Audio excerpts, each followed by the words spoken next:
Hi friends, चलिए बढ़ते हैं कहानी के 10वें एपिसोड की तरफ। ईरानी बादशाह और संदाल की राजकुमारी की कहानी, एपिसोड 10। इस पर बूढ़ा कहता है, होता तो वही है जो भगवान चाहता है किंतु मुझे आशा है कि जब मैं मलिका से निवेदन करूंगा कि ये मेरा भतीजा और दत्तक पुत्र है तो वे इस पर दया करेगी और इसे पशु ना बनाएगी। बद्र को ये सुनकर ढांढस हुआ, किंतु बूढ़े की आशा व्यर्थ सिद्ध हुई। लगभग 1 महीने बाद की बात है कि बद्र हमेशा की तरह बूढ़े की दुकान पर बैठा हुआ था। उसी समय मल्लिका की सवारी उधर से निकली। उसके आगे पीछे बड़ी सेना चल रही थी। बद्र उठकर दुकान के अंदर गया और उसने बूढ़े से पूछा कि ये शानदार सवारी किसकी है। बूढ़े ने बताया कि ये सवारी उसी मल्लिका की है जिसके बारे में मैंने तुमसे पहले कहा था। उसने बद्र से कहा कि तुम घबराओ नहीं, अपने साधारण स्थान पर जाकर बैठो। बद्र अपनी जगह जा बैठा और तमाशा देखने लगा। फौज के जितने अफसर थे सभी उस बूढ़े को सलाम करते जाते थे। सारी फौज की वर्दी गुलाबी थी। उनके पीछे ख्वाजा सराओं के दस्ते थे जो उम्दा कम ख्वाब के जोड़े पहने हुए थे। दुकान के सामने से निकलने पर उनके प्रमुखों ने भी वृद्ध को सलाम किया। उनके पीछे स्त्रियों का एक दल आया। वे कीमती कपड़े और जड़ाऊ जेवर पहने हुए थे और उनके हाथों में पर्चियां चमक रही थी। इन सशस्त्र दासियों के बीच में एक मुश्किल घोड़े पर, जिसका साज सुनहरा था, जिसमें कई जगह हीरे जड़े हुए थे, अत्यंत भव्य परिधान पहने हुए रानी सवार थी। सभी दासियों ने भी झुक झुक कर बूढ़े को प्रणाम किया। जब मल्लिका की सवारी दुकान के सामने आई तो उसकी नज़र बद्र पर पड़ी। वे उसे देखते ही उस पर मर मिटी और उसने दुकान के मालिक बूढ़े को आवाज़ दी। बूढ़ा बाहर निकला और उसने मल्लिका के घोड़े की रकाब चूमी। मल्लिका ने पूछा, ये सुंदर युवक कौन है जो तुम्हारी दुकान पर बैठा है? ये क्या तुम्हारा नौकर है? वृद्ध ने सिर झुकाकर कहा, सरकार, ये मेरा भतीजा है। कुछ दिन पहले इसका पिता यानी मेरा भाई मर गया। मेरे कोई औलाद नहीं थी, इसलिए इस लड़के को गोद ले लिया है ताकि मेरा बुढ़ापा भी आराम से गुजरे और मरने के बाद मेरा नाम लेवा भी कोई रह जाए। मल्लिका तो बद्र के रूप को देखकर दीवानी हो रही थी। उसका पूरा इरादा हो गया कि उसको अपने शयन कक्ष में ले जाकर आनंद करे। उसने बूढ़े से कहा, बड़े मियाँ, मैं तुमसे प्रार्थना करती हूँ कि अपना भतीजा मुझे दे दो। हम लोगों के देवता अग्नि और प्रकाश हैं।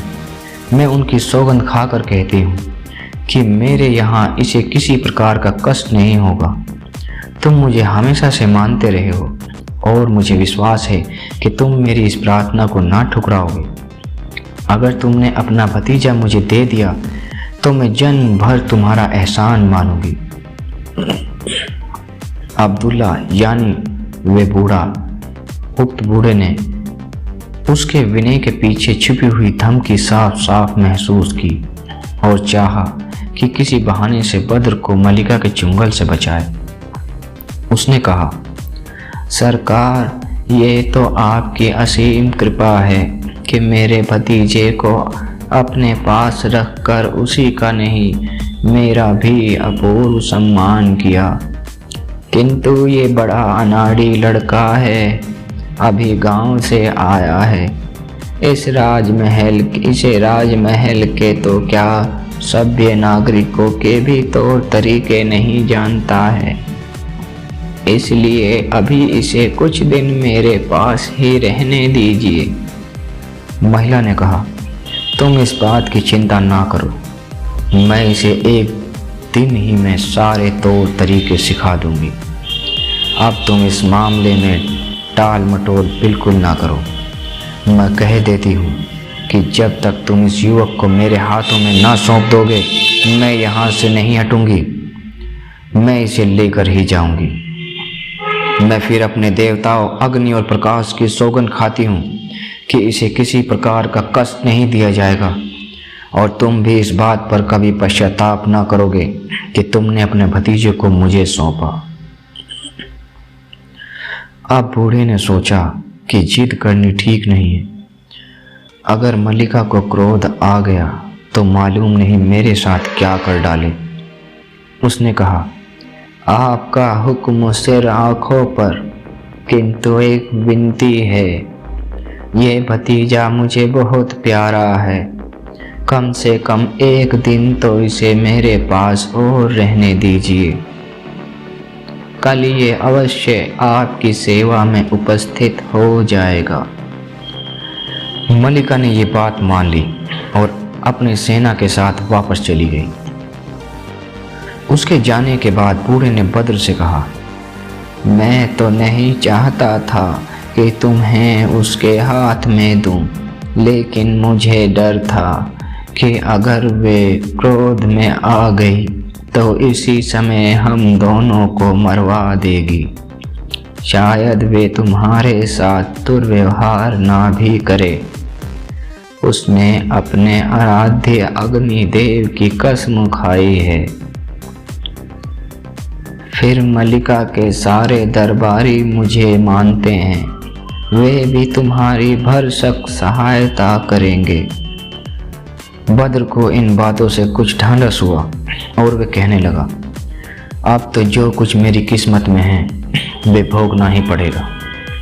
आज चाहे इस रानी के हाथों में मेरी मौत हो या मेरे भाग्य खुले, मुझे तो उसके पास जाना ही है। बूढ़े ने कहा, तुम अधिक चिंता ना करो। यद्यपि रानी जादूगरनी है और उसके पास राज शक्ति भी है, किंतु वे मेरी शक्ति भी जानती है। वे अचानक कोई बात मेरी मर्जी के खिलाफ नहीं करेगी। फिर भी वे महादुष्ट है। तुम्हें चाहिए कि हर दम होशियार रहो, और अगर कोई बात असाधारण रूप से होते देखो तो मुझे उसकी सूचना देते रहना। दूसरे दिन वे पापिनी रानी पिछली सेनी शान शौकत से निकली और अब्दुल्ला की दुकान पर रुक गई। वे बूढ़े अब्दुल्ला से कहने लगी, तुम्हारे भतीजे के ख्याल में मैं रात भर सो नहीं सकी। अब तुमने कल जो वादा किया था उसे निभाओ। बूढ़े ने मल्लिका के सम्मानार्थ अपना शीश भूमि से लगाया, फिर मल्लिका के समीप जाकर, ताकि उसकी बात को कोई दूसरा ना सुने, बोला, कल जो कुछ मैंने अपने भतीजे के बारे में कहा था उसे कृपया ना भूलें। मैं उसे आपके हाथों में सौंपता हूँ, किंतु इस बात का ध्यान अवश्य रखें कि इसे किसी प्रकार का कष्ट ना हो। मैंने आपसे पहले भी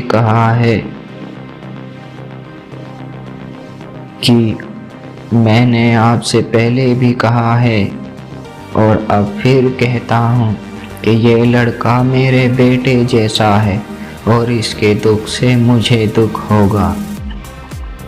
मल्लिका ने कहा, तुम्हें विश्वास क्यों नहीं हुआ है? मैंने तो इस बारे में तुम्हारे सामने अग्नि देवता की सौगंध खाई है कि मेरे पास कोई दुख नहीं पहुंच सकता इसे।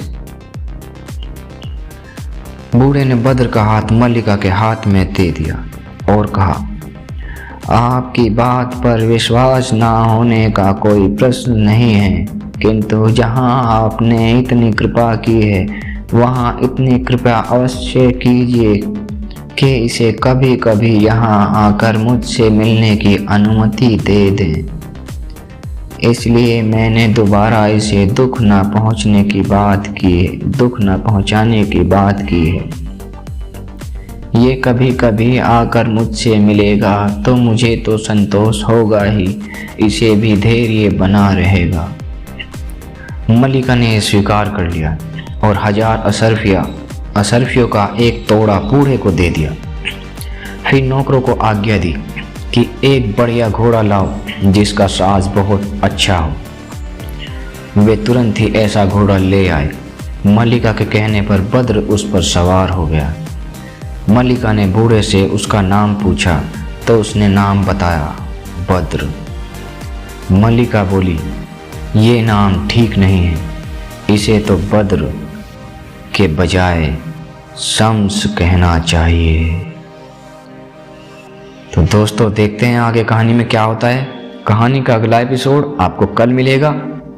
तब तक के लिए बने रहिए हमारे इस चैनल के साथ और चैनल को सब्सक्राइब करना ना भूलें। Thank you.